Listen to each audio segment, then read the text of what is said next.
তখন ও বলেছিল যে এটা অনেক ভালো একটা প্ল্যান, আনকমন এন্ড ইউনিক একটা প্ল্যান, এটা যেটা সবাই চিন্তা করে না। শুরু থেকে যদি বলি, এটার প্রোডাক্টটা আমি প্রথমে চাইনিজ একটা দেখি ওয়েবসাইটে, তখন আমরা ওই প্রোডাক্টটা আনি এবং আমরা বাংলাদেশে রিসার্চ করে দেখি যে ওই প্রোডাক্টটা নেই, একদমই নেই। তো তখন আমি এটা আমার হাজবেন্ডের সাথে শেয়ার করি, তো ও আমাকে তখন থেকে সাপোর্ট করে যে হ্যাঁ আমরা এটা স্টার্ট করতে পারি। তো তারপরে হচ্ছে আমরা শুরু করি। ফেব্রিক এখানে অনেক ইম্পর্টেন্ট, লিক প্রুফ ফেব্রিকটা ওটা পাচ্ছিলাম না, ম্যাটেরিয়ালস পাচ্ছিলাম না ভালো। আমাদের প্রথম থেকেই প্ল্যান ছিল যেমন প্রিমিয়াম কোয়ালিটির সবকিছু আমরা দিতে পারি। তখন আমরা হচ্ছে সার্চ করছিলাম যে এমন একটা ফেব্রিক আমাদেরকে ডেভেলপ করতে হবে যেটা হচ্ছে লিক প্রুফ হবে, বাট কোনো রকমের র্যাশেস ইরিটেশনস হবে না, যেহেতু এটা একটা সেন্সিটিভ পার্টের জন্য। তো তখন আমরা এটা খুঁজতে খুঁজতে বিভিন্ন সাপ্লায়ার্স পেয়ে যাই যারা এটাকে মডিফাই করে বানিয়ে দেয়। আমরা যখন ফেব্রিকটা কালেক্ট করি তখন দেখি যে এটা লিক করে, সো ওখানে আমাদের একটা লস হয়ে যায়। তারপরে আমরা অন্য একটা সাপ্লায়ারের কাছে গিয়েছিলাম যে এই ফেব্রিকটা বানিয়ে দেওয়া যাবে কিনা, উনিও বলেছে যে হবে, বাট হয়নি।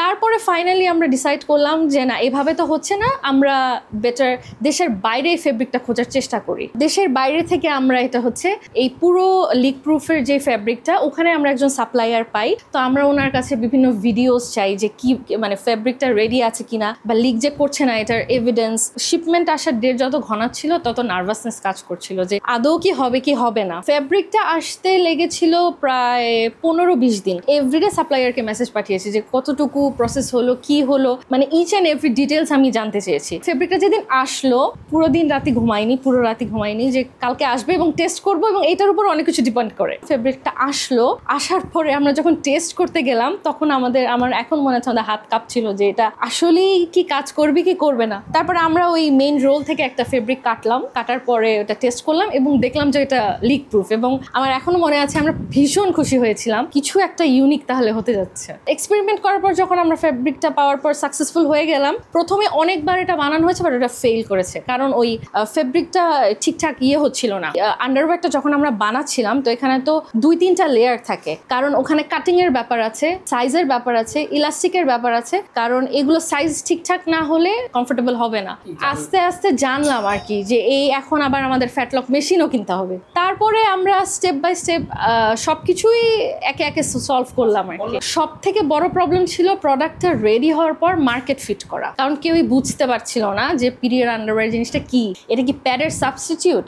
আর সব থেকে মেজর কোয়েশ্চেন হচ্ছে প্যাড ইউজ করলে এটা কেন ইউজ করবো। আমি সবাইকে স্যাম্পল দিয়ে বলছিলাম যে আপনারা এক্সপিরিয়েন্স করেন, এবং সবাই বলেছে যে ভালো। এখন ফ্রেন্ডসরা এবং আশেপাশের মানুষ হয়তো বা আমাদের খুশি করতে বলছে যে ভালো, এখন তারা তো আমাদেরকে চেনে না যারা কাস্টমার্স, হয়তো বা তারা রিয়েল রিভিউটা দিবে।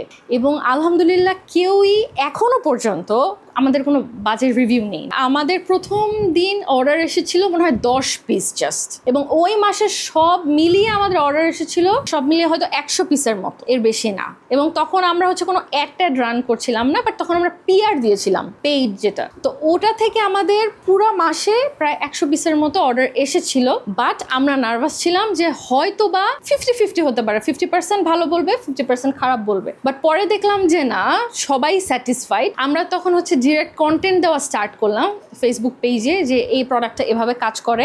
কন্টেন্টের চিন্তা আসলো ওই যে একটা গ্যাপ, মানুষ বুঝতে পারছে না এটা কি জিনিস, তো মানুষকে বুঝাতে হবে, মানুষকে বুঝাতে হলে কন্টেন্ট দিতে হবে। আমি তো সবাইকে গিয়ে বলতে পারবো না। 2021-এ শুরু করেছিলাম, বাট প্রবলেম হলো আমাদের 6 মান্থস পরে আমাদের পেজ গায়েব হয়ে গেছিল। তখন তো আবার একটা হতাশা, কারণ পেজে আমাদের সব অর্গানিক লাইকস ফলোয়ার্স ছিল, আবার নতুন করে সেটা গ্যাদার করা, আবার সেই ট্রাস্ট গেইন করা অনেক ঝামেলা। তো তখন আমরা অলমোস্ট ভেঙেই পড়েছিলাম। তারপরে আমরা হচ্ছে আবার নতুন করে স্টার্ট করলাম, আবার নতুন করে কন্টেন্ট দেওয়া স্টার্ট করলাম, তারপর কাস্টমার্সদের যে রিভিউসগুলো ওগুলো পাবলিশ করা স্টার্ট করলাম। তো সেই থেকে এখনো চলছে। ছোট এক্সপিরিয়েন্স বলি, সেটা হচ্ছে একদম প্রথমে যখন আমরা শুরু করেছি তখন আমরা বিভিন্ন ফার্মেসিজ অ্যান্ড শপিং মলসে আমরা কথা বলেছিলাম যে এই প্রোডাক্টটা রাখা যাবে কিনা, বাট তখন ওরা যেহেতু প্রোডাক্ট চিনতো না, জানতো না, তো ওরা বলতো যে না, এটা তো আমরা এখনো জানি না এটা কি।